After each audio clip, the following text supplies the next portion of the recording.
I grew up in an immigrant Chinese family. Very early on, I knew that I was different, and I was attracted to other boys and in ways that I couldn't even describe. Making it sense in a traditional Chinese family was difficult enough as it is, and I didn't have exactly the words for my experience.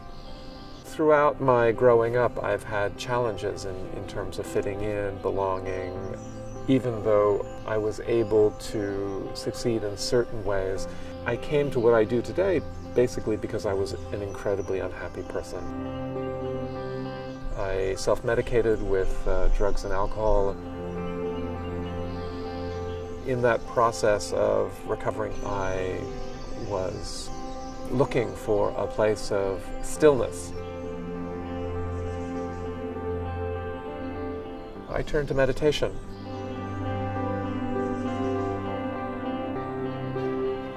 Gradually, I became a substance abuse counselor and eventually retrained as a social worker and a psychotherapist, and began incorporating this practice of coming back to a deeper sense of who I was as a person that no one could take away from me.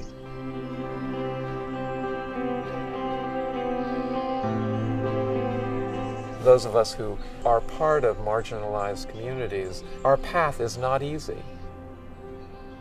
The unconsciousness of the larger culture creates a lot of harm and oppression in our lives. How do we move through that to transform that without becoming that ourselves? Mindfulness is always a choice point. What is going to lead to more suffering for ourselves and others? What is going to lead to greater freedom? If we approach our resource in that manner, I think we will be able to use the contact of cultures skillfully so that we can co-create as opposed to being imposed upon.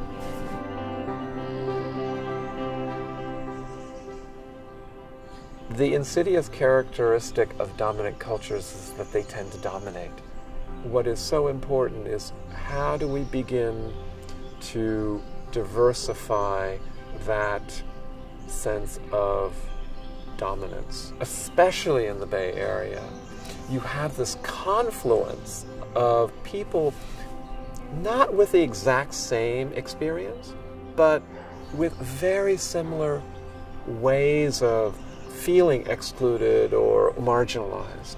And it is such an opportunity to reverse the diaspora, to come together, to align, to create some solidarity.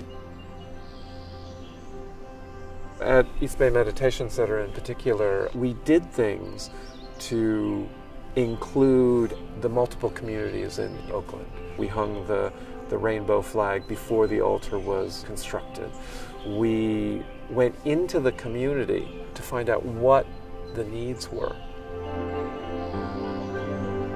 I hope that the work I do gives people that psychic and spiritual space to do this indispensable work around social justice and racial justice. It is a process. We don't arrive at being human. We are. It's really the journey. It's really the evolution. We're raising all of us together, not just our own individual happiness.